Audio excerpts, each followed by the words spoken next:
Okay, in this short video, I want to continue on discussing pegs of postmodernism.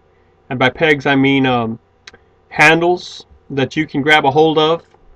And when you think about them closely and analyze them, they give you more insight of what postmodernism is. They allow you to try to piece together this whole notion. Now, I do want to warn you about this notion that no one can define postmodernism.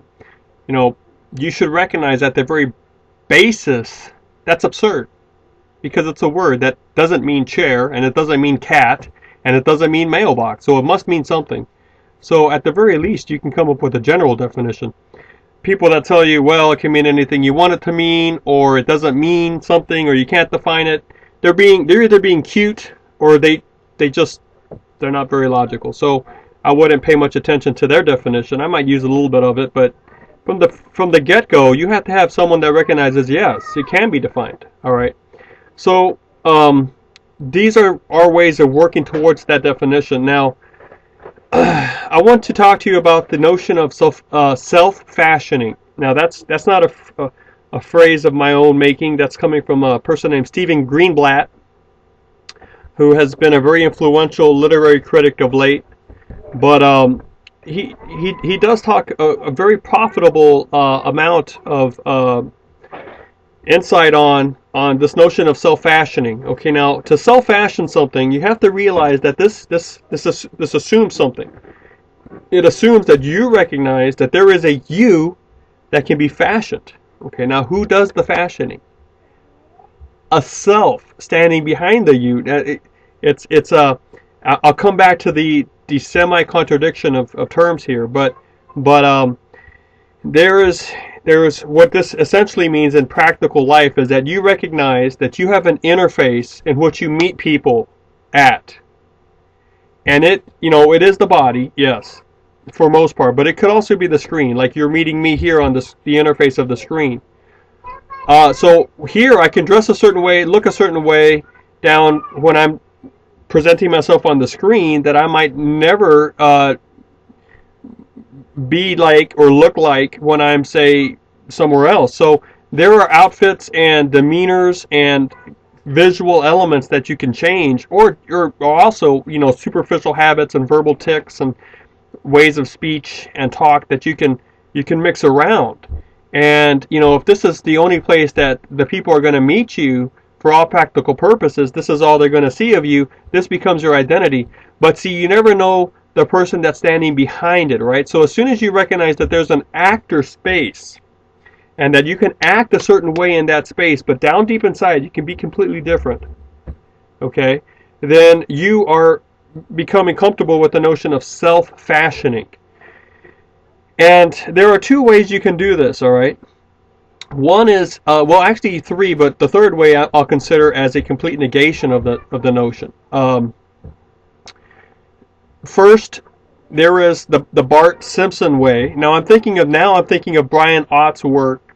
I'm Bart Simpson. Who the hell are you? Okay, so Bart Simpson in that essay picks up the symbols of society, of mainstream society, the power current of society.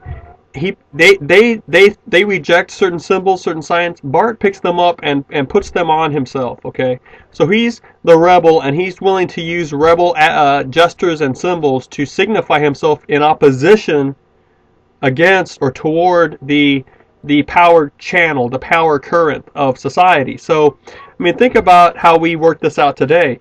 Most of the mainstream in our culture is going to have a certain view about life, about activity, about goals, okay? And if you're into having goals and into succeeding at the goals and that sort of thing, you probably are not at that moment becoming overwhelmed of the immediacy and the inevitability of death, the eraser of all goals, okay? So, how often when you go online and you go to the entertainment sites, or you go to the business sites, or you go to the world news sites, that you run across people that are actively reminding you of your own mortality and the inevitability of it, the complete erasure and vacuation it applies to your personal achievements.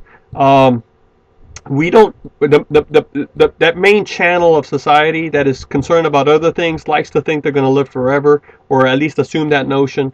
And in terms of this body, but we all realize, who the body will die, it will be interred. All right, so we reject those symbols, though. We don't necessarily want to dress when we go to our interviews, or to our jobs, or our deals, or our therapy sessions, or whatever it is you're getting involved in. We don't want to dress with skulls all around us. But think of that group of our society that has appropriated the black color, the skulls, the death's heads, the death motif. Okay, so they're picking up the symbols that we're throwing away. I don't want to say we. I'm talking about the mainstream power channel of culture. The symbols that group is throwing away. The people on the side that want to fashion their own self, contrary to that main channel, are picking up those symbols and putting them on themselves. And in doing so, they're drawing attention to themselves from the power channel, and in that way, they're accruing to themselves a bit of power also, because they're causing people to pay attention to them. So now, if you really want this to happen, why don't you start wearing swastikas, or anything that has to do with the Ku Klux Klan, and you'll see that the dynamic I'm talking about right now is still very much at play in our culture. So that would be one way to self-fashion yourself. The other way would be to, I say this as only if there are 2 or 3 ways, but I want to talk primarily about ways that will be representative of the other methods. So in order to, keep the scope of this video manageable, I'm just going to talk about a few. Let's talk about the scrapbooking method of self-fashioning. Now, what that means is, you realize that the notion of yourself, if you keep it in here, may change, may slip through as the water of a river passes by. Your own memories, because when you think of yourself, you're really accessing, when you reflect upon yourself, right? You're accessing the memories you have of your recent and past contexts, and memories of yourself, and that forms the notion of this mental picture of you that you are looking at. What happens if those memories are damaged, or if they're lost? So people sense, because of the fluidity of the self itself, that it's so hard to get a handle of, that if you can somehow capture representations of it and put it outside of you in the form of a paper, or a picture, or a digital collage, or whatnot. I'm talking about, let's think of the old type of scrapbooking, where you capture these old photos of yourself or your family, and you work them around, and you work sort of a visual history out. Now, this would also happen in the old-fashioned ways of journaling.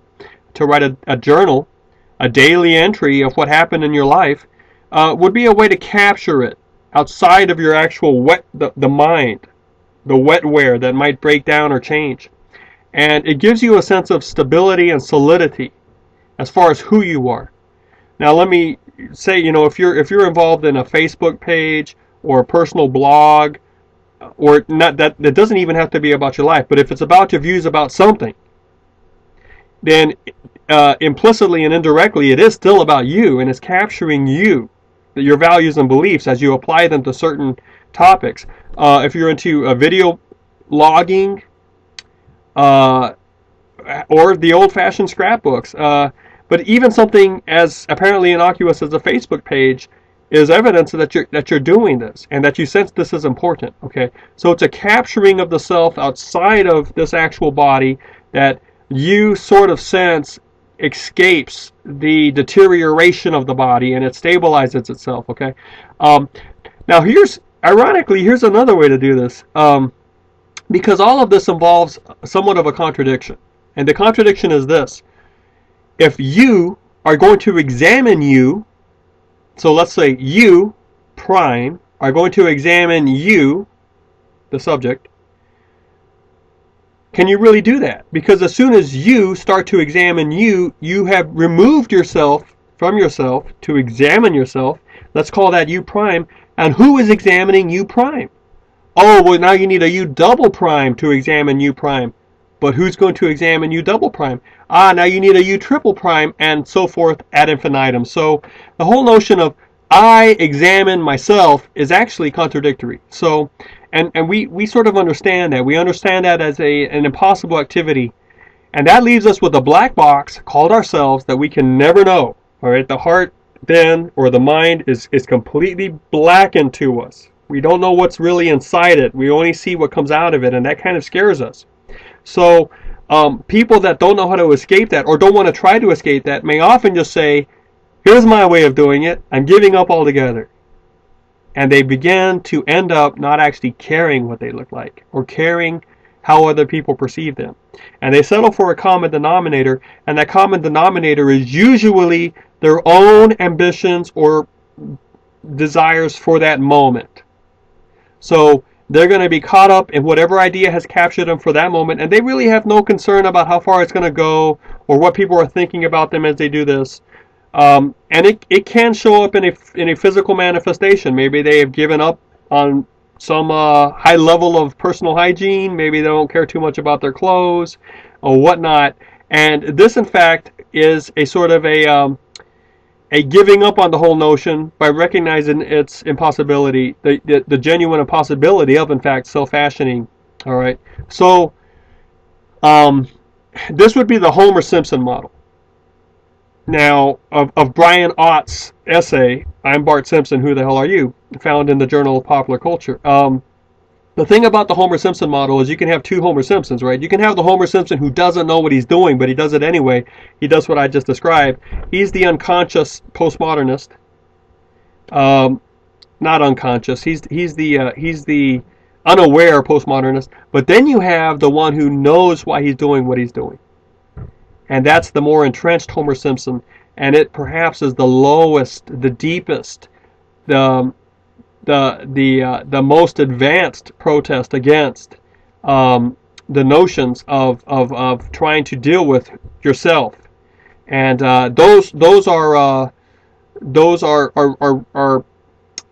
very, very aware. They're aware of what they're doing, but they also are aware of the futility of trying to do something else in the postmodern mindset. Now, in all of these videos, we haven't discussed the possible ways to escape the postmodern mindset, but in that sense, they are as deep as it goes.